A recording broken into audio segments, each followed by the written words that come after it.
Ministra de Educación, Marcela Cubillo, que le damos las gracias por acompañarnos. Ministra, ¿cómo está? Muy bien, gracias. Intensa ha sido el despliegue que ha tenido en distintos medios de comunicación defendiendo su postura de cara a esta acusación constitucional que ha sido presentada en su contra, y hay quienes incluso dicen que con esto, con esta cantidad de entrevistas que usted ha dado, con las declaraciones y respuestas, pretende instalarse como víctima ante esto que está ocurriendo.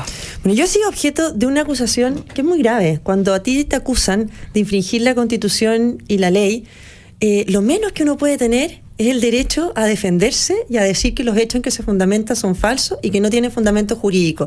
Entonces me parece bien increíble que cuando a uno le presentan una acusación imputándole hechos de esa gravedad, como es infringir la Constitución y las leyes, después, cuando uno se defiende, que eso no corresponda o sea para algunos exageración. ¿Qué lectura hace de esta decisión que ha tomado el Partido Socialista, que ha endurecido su tono en los últimos días? Hay declaraciones del presidente del PS, Álvaro Elizalde, también. ¿Qué cree usted que hay detrás de todo esto? A ver, a mí lo que me llama la atención... Perdón. A mí lo que me llama... Un vasito de agua, un vaso de agua a la ministra. No, a mí lo que me llama la atención primero acá es que se haga una acusación por causales jurídicas, que es lo que corresponde. Aquí la facultad de los diputados para acusar constitucionalmente tiene que basarse en hechos jurídicos que son de estricto derecho, que están establecidos claramente en la Constitución. Entonces, cuando se presenta una acusación constitucional, se imputan hechos jurídicos de infracción a la Constitución y la ley, y después cuando uno empieza a desacreditar esos hechos, a desacreditar la acusación porque los hechos son falsos o no tienen fundamento jurídico, me dicen que no, la acusación es política, por lo tanto no importan los hechos jurídicos, sino que aquí este es un tema político. Lo escuchaba hoy día, en la mañana en la radio, de uno de los diputados acusadores, lo escuchaba o lo leía hoy día, del presidente del PPD, diciendo no, aquí esto es mixto, es jurídico y político. En ninguna parte de la Constitución se les da a los diputados la facultad para acusar por razones políticas a un ministro. Las causales para acusar constitucionalmente a un ministro son de estricto derecho y están establecidas en la Constitución. Por lo tanto, aquí lo que no se puede es acusarme, decirme que infringió la Constitución y la ley, y cuando yo me defiendo en ese terreno, diciendo que aquí no hay infracción a la Constitución y la ley, me dicen poco menos, no importa, porque acá el tema es político. Eso sí es afectar el derecho a la defensa frente a una acusación tan grave. Acá no hay ninguna infracción a la ley, según lo presenta este libelo. Ninguna. Acá lo que hay en los 5 capítulos, ahora, de partida es lo que uno ha conocido, porque aquí también uno hubiera querido más transparencia desde el inicio, porque se anuncia, bueno, a mí desde abril que me están diciendo que me quieren acusar, durante como 4 meses nunca supe cuáles eran las causales, y en definitiva cuando se anuncia la acusación tampoco se tiene el texto de la acusación. Puede ser muy reglamentario guardar un texto en una caja de fuerte del secretario de la Cámara de Diputados. Igual se filtró el detalle. Pero bueno, no sé si es o no es ese texto, o si le han introducido cambios, si se mirará acusando de otra manera o de otra cosa. Lo que sí hay, en los capítulos que hoy día existen, no hay ninguna infracción a la Constitución y la ley, y además hay hechos falsos en el texto de la acusación. ¿Cuáles son los hechos falsos? En primer lugar, se me acusa de mentir cuando lo único que hay es declaraciones que son veraces. En segundo lugar, se me acusa de haber afectado la legalidad cuando uno ha difundido proyectos de ley, cuando la propia Contraloría ha dicho que se ha actuado con la legalidad. Se me acusa de que el envío de correos electrónicos a apoderados también afectaría la ley o infringiría la ley, cuando los dos órganos que tienen que tener este control, como es la Contraloría General de la República, ha validado el actuar, y el Consejo para la Transparencia lo mismo. Se me acusa de falta de control jerárquico, básicamente por no haber querido dejar en sus cargos en la educación pública a autoridades que nosotros heredamos. Y por suerte no las dejamos en sus cargos, porque cuando dejaron sus cargos iniciamos fiscalizaciones y auditorías, y tenemos todos los antecedentes en el Ministerio Público por los desórdenes administrativos que sí encontramos. Se me acusa de subejecución presupuestaria, que es falsa y jamás ha sido también causal de infracción a la Constitución y a la ley. Y por último, se me acusa de no entregar el bono a las educadoras diferenciales, que quienes dejaron fuera a las educadoras diferenciales de ese bono es una ley del año 2006, y todos los reglamentos y decretos posteriores vienen del 2008. Por lo tanto, cualquier ministro desde el 2008 en adelante habría tenido que asumir, ya acusado constitucionalmente según este texto de la acusación. Usted ha dicho, ministra Marcela Cubillo, que desde abril estaba la oposición, entre comillas, amenazando con que iba a presentar esta acusación constitucional, y el ambiente se empeoró con las declaraciones que dio la portavoz del Ejecutivo, Cecilia Pérez.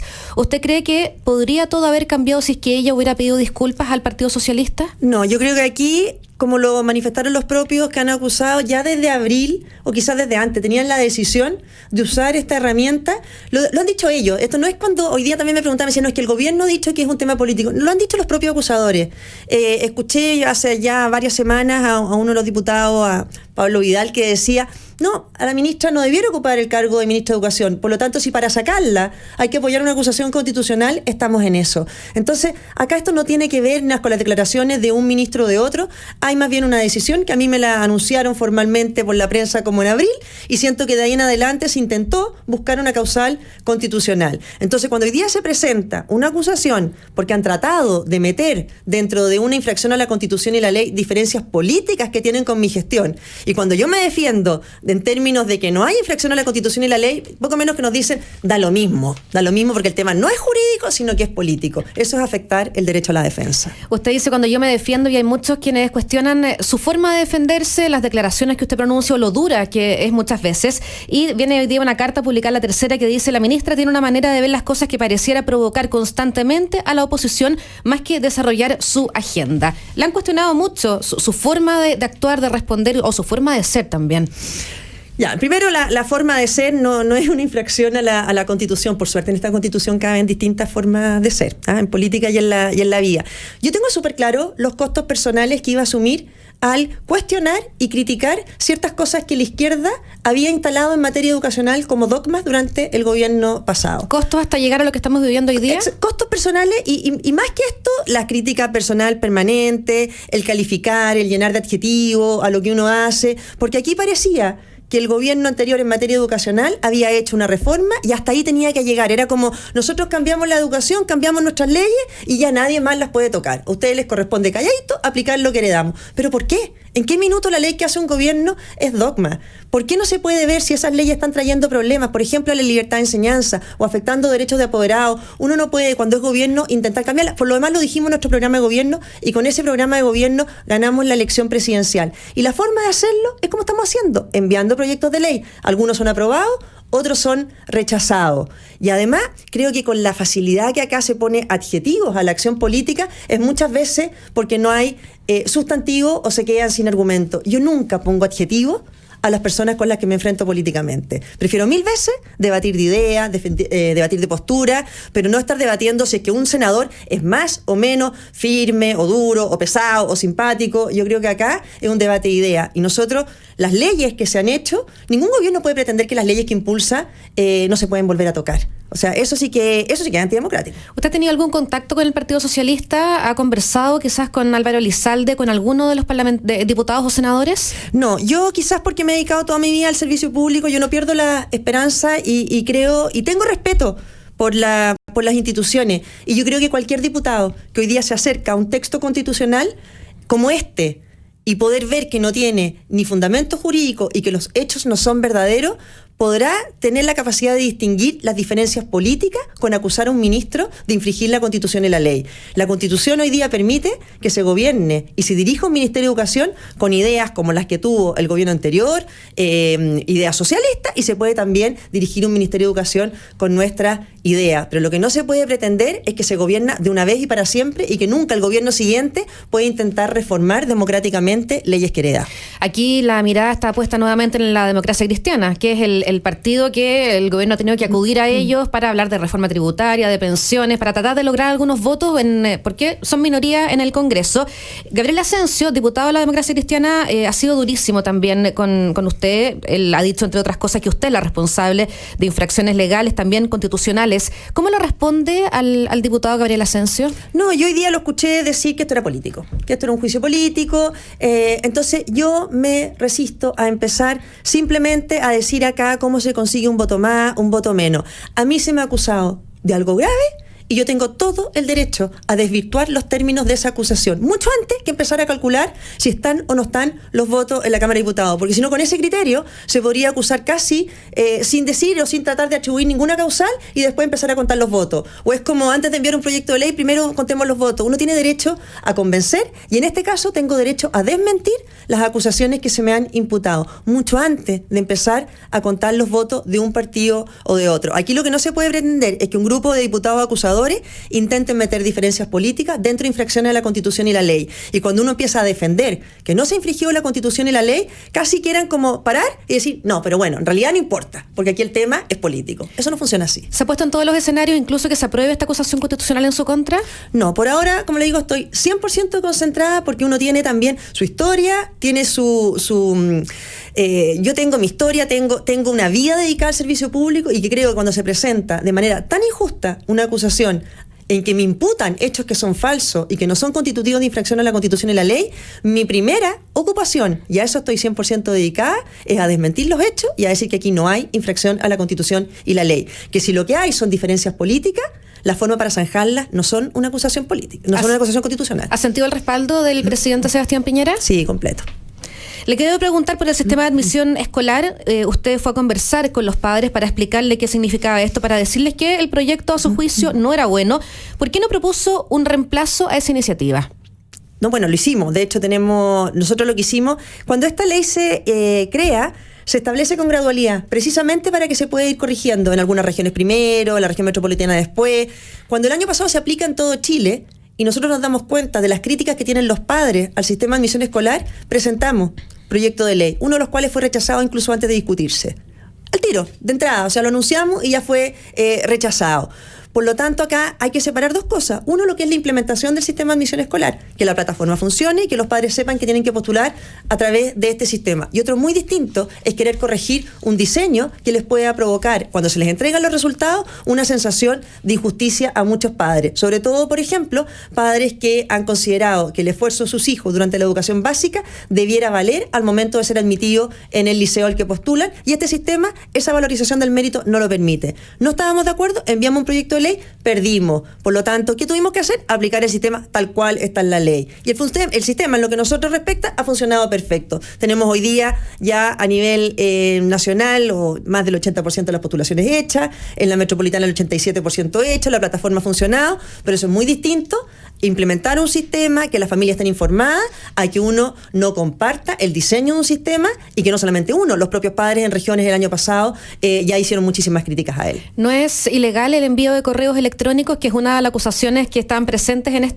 esta acusación constitucional? Quienes consideraban que era ilegal recurrieron a la Contraloría General de la República y dijo que era legal. Quienes consideraban que era ilegal recurrieron al Consejo para la Transparencia, que es otro órgano competente para esto, y dijo que todo se había actuado dentro de las bases de licitud. Y más aún, me parece que es de la esencia del trabajo de un ministro mantener, informar a la comunidad educativa, ojalá por el máximo de medios posible. Aquí yo veo a lo largo de toda esta acusación un interés del Partido Socialista que en general no les gusta tanta transparencia o tanta información. ¿En qué sentido lo digo? Están en contra de los correos electrónicos para que uno pueda informar directamente a los padres. También reclaman que se hayan hecho públicas las auditorías a la educación pública. ¿Por qué no se podían hacer públicas las auditorías? No me han hecho pública ni siquiera el texto de la acusación. Y además están defendiendo, por ejemplo, un proyecto de ley hoy día en el Senado que hace que los padres no puedan conocer los resultados del CIMSE del resto de los colegios, solamente del CIMSE en el que está su hijo. Si tenemos un sistema que permite la elección de colegio, ¿por qué un padre a quien le dicen que a lo mejor el desempeño del colegio en que tiene a su hijo no es el mejor, no pueda conocer los resultados del CIMSE del resto de los colegios de su comuna? Por lo tanto, en nuestra gestión como ministerio hay una opción desde el inicio por más información a los apoderados y por no menos. Y eso no solamente es legal, sino que me parece que de completa justicia hacia los apoderados, que son los que tienen que estar al centro del debate educativo. Usted, cuando fue diputada, aprobó la acusación constitucional contra Yasna Proboste, que ya sabemos el camino que tomó eso, y se ha apuntado aquí como una especie de vuelta de mano, de también acusarla a ella, o sea, que la acusen a usted de vuelta. Yo quiero ser muy clara, yo no creo para nada que aquí atrás de esta acusación haya ni una intención, ni de ella personalmente, ni de nadie. No creo que esa sea la motivación y lo quiero dejar muy claro, atrás de esta acusación. Pero del mismo modo también quiero señalar que a diferencia de esta acusación, en que yo solo he tenido resoluciones de la Contraloría y de los otros órganos del competente que valían mi actuar, esa acusación no parte de los diputados, sino que parte de meses de auditoría de Contraloría General de la República por temas de supuestas irregularidades en pagos de subvenciones escolares por más de 260.000 millones de pesos. Por lo tanto, lo que había ahí era un actuar de la Contraloría permanente pidiendo acciones al Ministerio y con ciertas determinaciones. Acá lo único que hay es actuaciones de organismos competentes diciendo que lo que hemos hecho es legal y se ajusta a derecho. Yo le decía que había subido el tono el presidente del Partido Socialista, Álvaro Elizalde. Dice en una entrevista que viene publicada en el Mercurio: por una visión sobre ideologizada de la educación, el gobierno ha retrasado la implementación de leyes vigentes, desinformando a la ciudadanía, evitando el debate en el Parlamento. Falso, todo, de principio a fin. Aquí no se ha retardado ninguna ley, las leyes se están implementando en tiempo y forma y todas las cosas se han planteado democráticamente en el Congreso. Producto de eso, algunas leyes hemos ganado y otras leyes han sido rechazadas. Por lo tanto, acá, ojalá, y creo que es el derecho que tengo mínimo de defensa, es que cuando se te acusa de infracciones a la Constitución y a la ley, la discusión se dé sobre si los hechos existen y si constituyen infracción a la Constitución y a la ley, pero no cuando se argumenta o se logra acreditar que hay debilidad en los fundamentos jurídicos, se tienda a pasar a que aquí el tema es ideología, política, porque eso no es causal de acusar constitucionalmente. Le aprovecho de preguntar por el proyecto que busca eliminar las notas hasta cuarto básico. Su opinión. A ver, ahí primero yo creo que tiene que haber más libertad y no menos a los colegios y a las comunidades educativas. Creo que los colegios tienen hoy día la madurez y tienen que contar con la confianza para decidir sus propios procesos. Hoy día en Chile pueden los colegios tener durante todo el año sistemas distintos de evaluación y a fin de año establecer un sistema único para poder equiparar, para que sea igual para todos los colegios. Yo creo que aquí lo que hay que combinar es libertad para las comunidades educativas, pero con algo muy importante, que es que los padres tienen el derecho a saber si su hijo está aprendiendo lo que tiene que aprender. Por lo tanto, un sistema de evaluación que no le permita claramente a un padre saber si su hijo está aprendiendo acorde a lo que el currículum exige, también es muy delicado. La ministra de Educación, Marcela Cubillos, esta mañana con nosotros aquí en Radio Agricultura. Le damos las gracias, ministra, por su tiempo. Muchas gracias a ti. Muy buenos días. 8:46.